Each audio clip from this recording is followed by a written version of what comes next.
to release an exchequer where?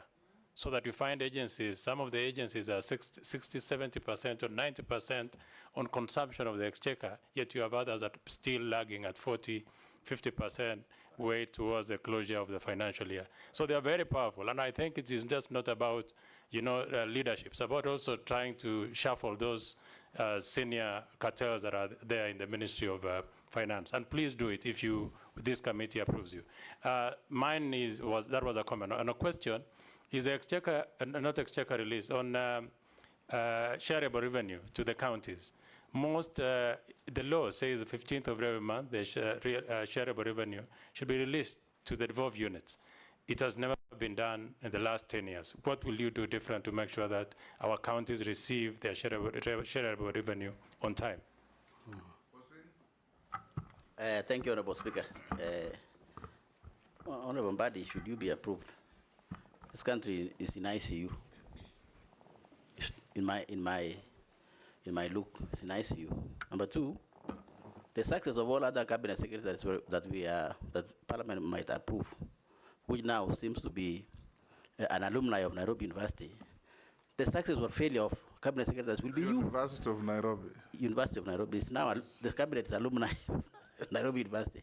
But the success, Honorable Mbadi, should you be approved, is actually you. The success or failure of all of them will actually be you. So my question is this. What took us where we are from the public is opulence.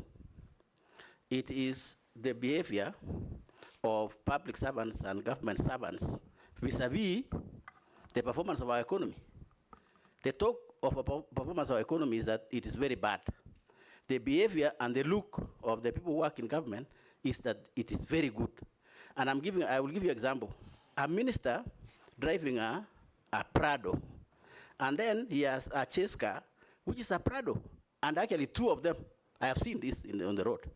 Since this problem, I have not seen any government or minister's car. I don't know if they have hidden them or not. But the truth of the matter is, the behavior of the government servants and the performance of economy is not actually commensurate. So my thinking, Honorable Mbadi, if you look at what you are saying, these are long-term, medium-term. I would propose, should you get this opportunity, let the minister drive a maximum car of 2,000 cc. Do what Kibaki did during Kibaki, so that the behavior of government servants and the behavior of our economy actually goes together. But if you don't do that, Honorable Mbadi, that the people of Kenya will see, then you will be actually a failure. Maybe mine is a comment, Honorable Speaker, but that is a very big comment. What is your opinion, Honorable Mbadi? I thank you, Speaker. Take the third, Kikaria. Thank you, Honorable Chairman. Mine, first of all, is for the public out there. There has been this clamor that the president does appoint political appointees into.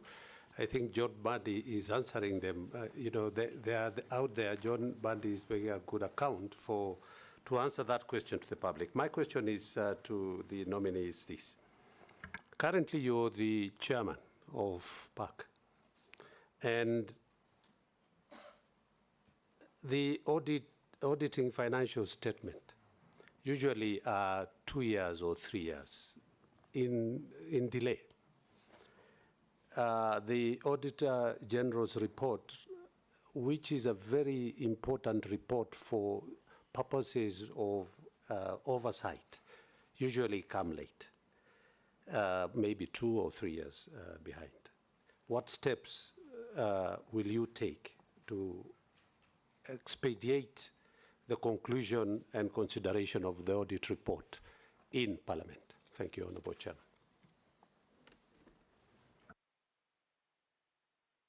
John, I'm reading what the public is sending to us. Thank you. Put to you later. Go on now. Answer Nelson. Yeah. I will start from Honorable Nelson, the Chair Defense and Foreign Relations. On the issue of transfers or shuffling at the Treasury, what I would say is I'm going to look at the Treasury in its totality and see if there are gaps and if there are areas where we can change people, move one person from one place to the other. But to me, the most important thing to do is to have a system that functions. Because if you don't have a system that functions, whoever you bring may just mess you up. So we need a system that is functioning, a system that even if I'm away, would still ensure that what should be done is done. The issue of favoritism, where some MDAs get funded and others are not, that to me is a failure of the system. We must correct that and ensure that there is equity, that there is fairness, that the system serves all Kenyans equally. So it is about system. Once you put the system in place, the officers you will put will do what is required. On the issue of shareable revenue going to counties, you are addressing, Honorable Nelson, you are addressing a converted person. I am a supporter of devolution, and I know that we need to support our counties. Counties are struggling at times, and a lot of times. In fact, we are incurring a lot as a country by failing to send monies to counties within the required time. Why? Because counties end up borrowing money from commercial banks and pay huge interests on borrowed funds just to pay salaries. We must make sure that we reverse that. I know there are revenue constraints, but we must balance. We must manage our cash flow. That will be my responsibility. One of the most important and critical departments at the Treasury is that Department of Accounting, the department that deals with managing the cash flow. Honorable Kosing, I hear you. A lot of opulence, a lot of wastage. By the way, even the reconstitution of this cabinet is as a result of, is actually a direct consequence of show of opulence, which made some Kenyans mad, to the extent that now the president had to be forced to do certain things which he shouldn't have done, really. So we must contain wastage.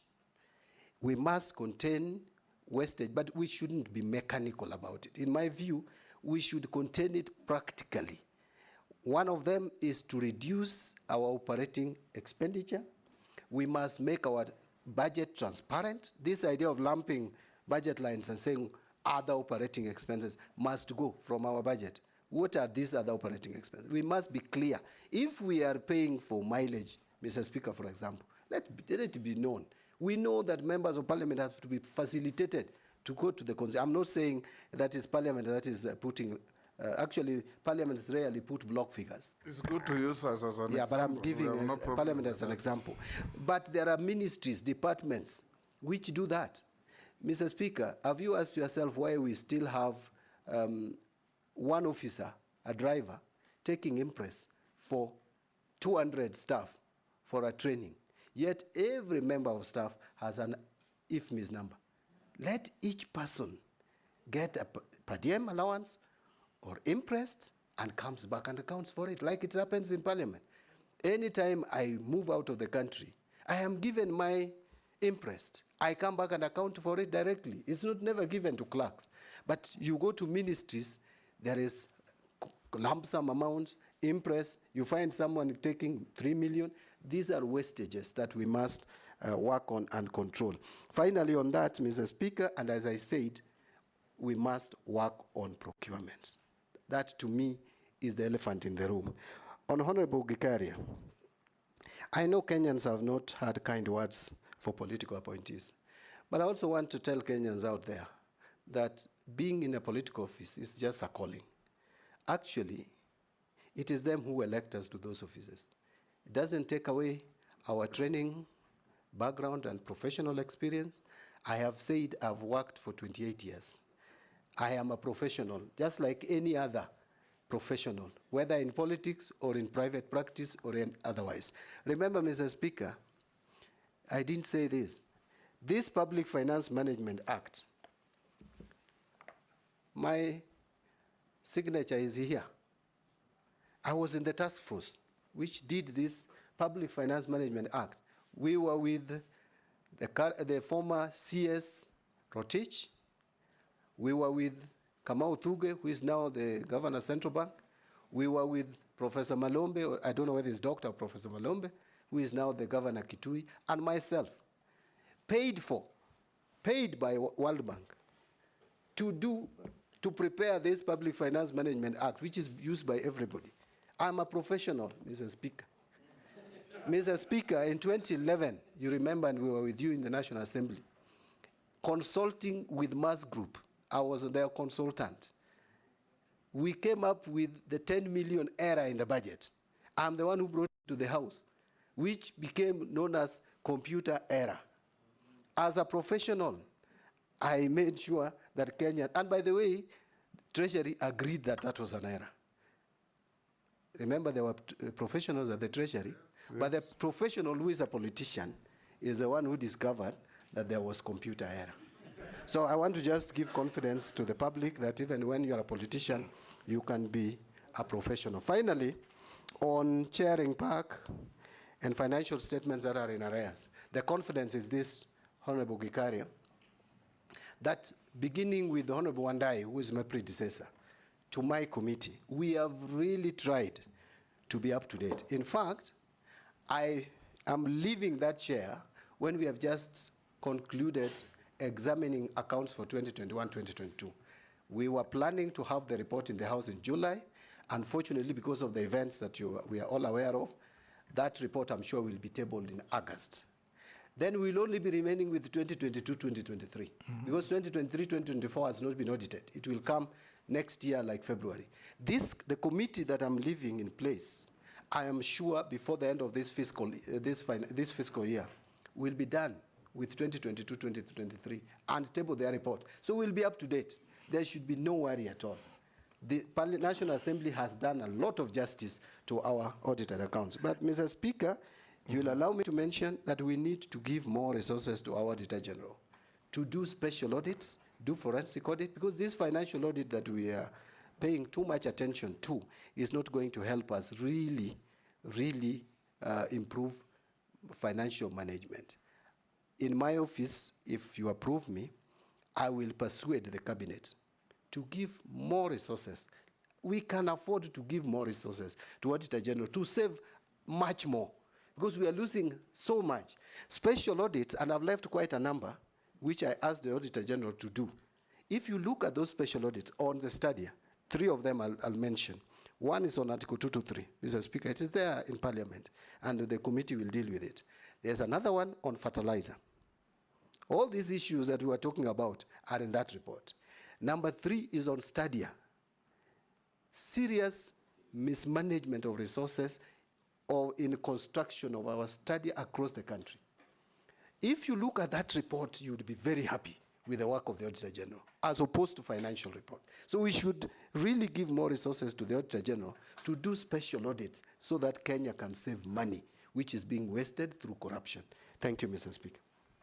Mary Emasi, the Honorable. Thank you, Chairman.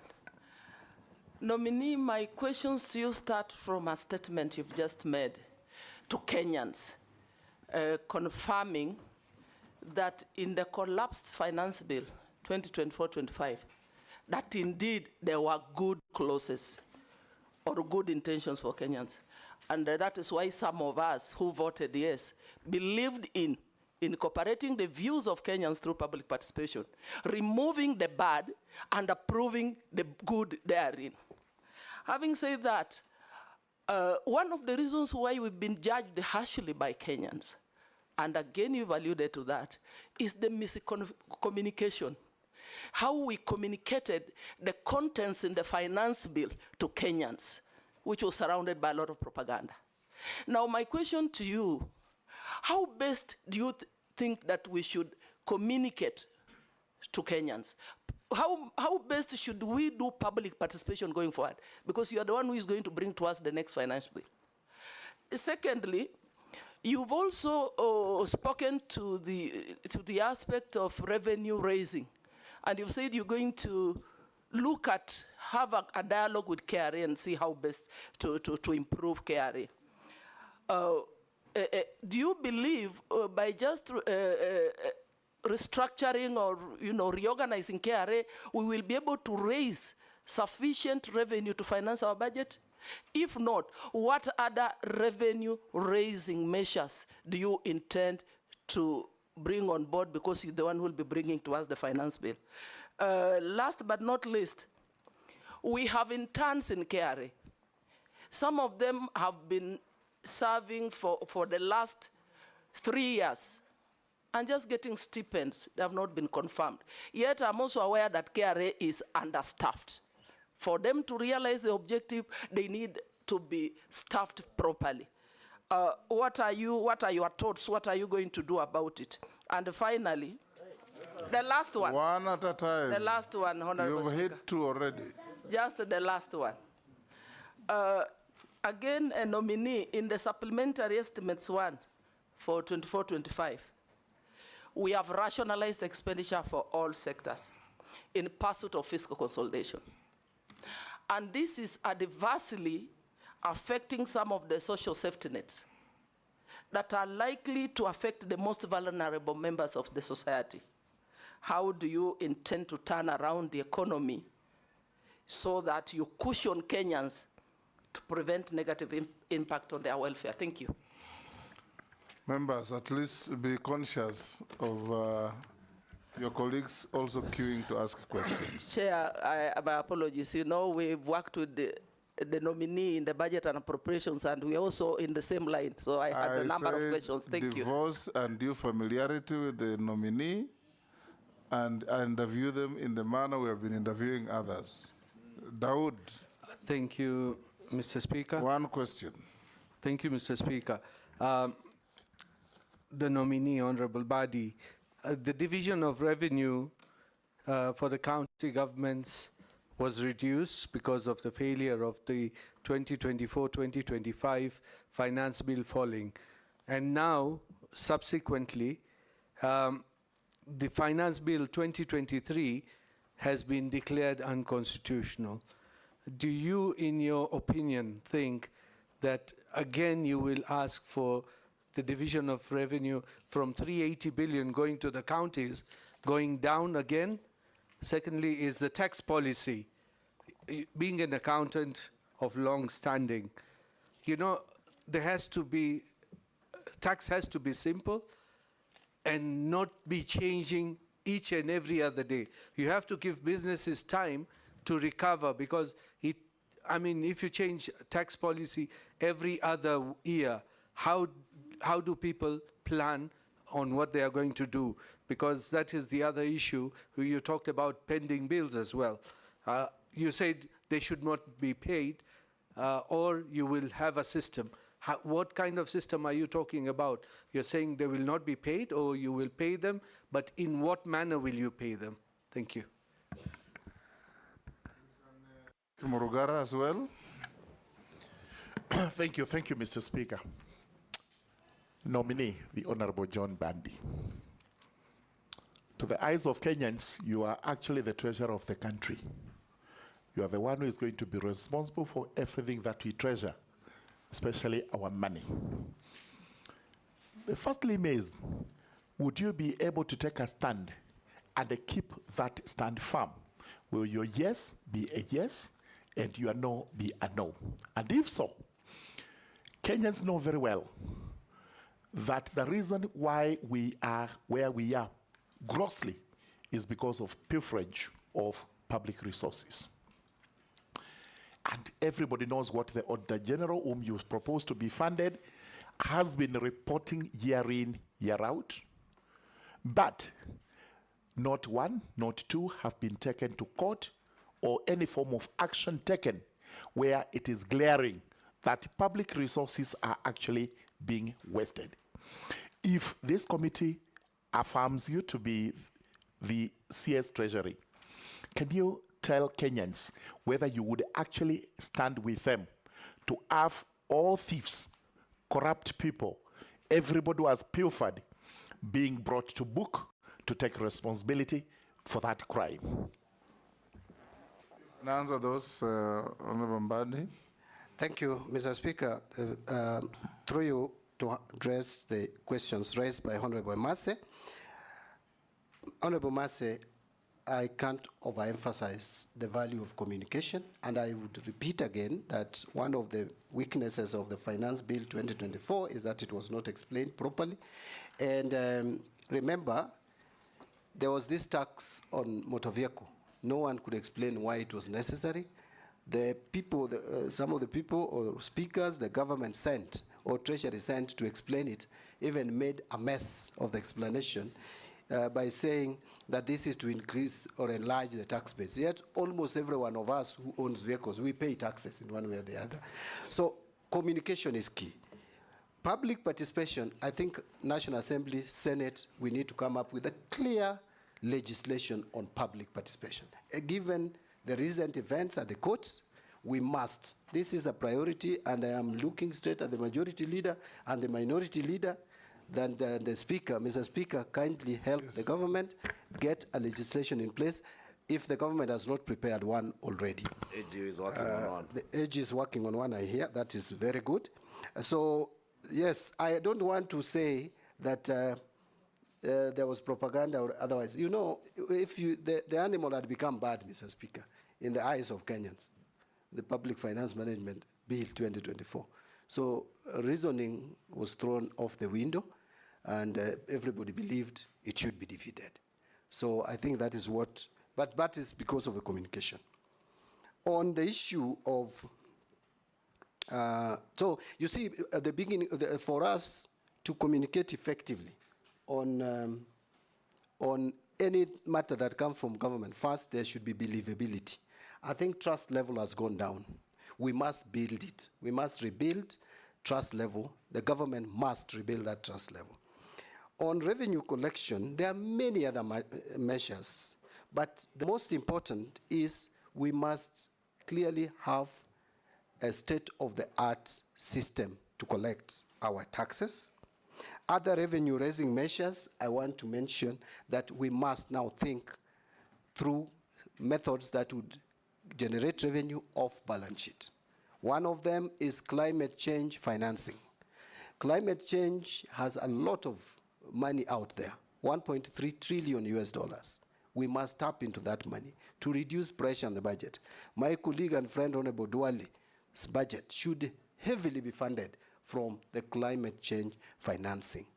Kenya has already applied and has succeeded in securing 259 million US dollars, which will go to 47 counties. It should also help us generate or create jobs for our youth.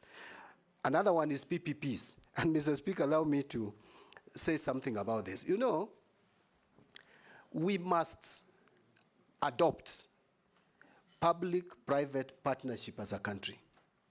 But this is going to be very difficult because already the public don't understand PPPs. You can see the issue of JKIA, Mr. Speaker. It's because the public does not understand PPPs. But PPPs is the route to go. We just need to be clear. We just need to have the framework in place. I must give capacity because it is resident in Treasury. Capacity to that department dealing with PPPs. Not just look at the big projects. Mr. Speaker, we must also apply PPP even in small projects to reduce pressure on Exchequer. For example, I'll give you an example, which I learned recently, that Kerio Valley Development Authority has a 2-acre land here at Upper Hill, and they had got a private investor to develop offices on that plot for government offices.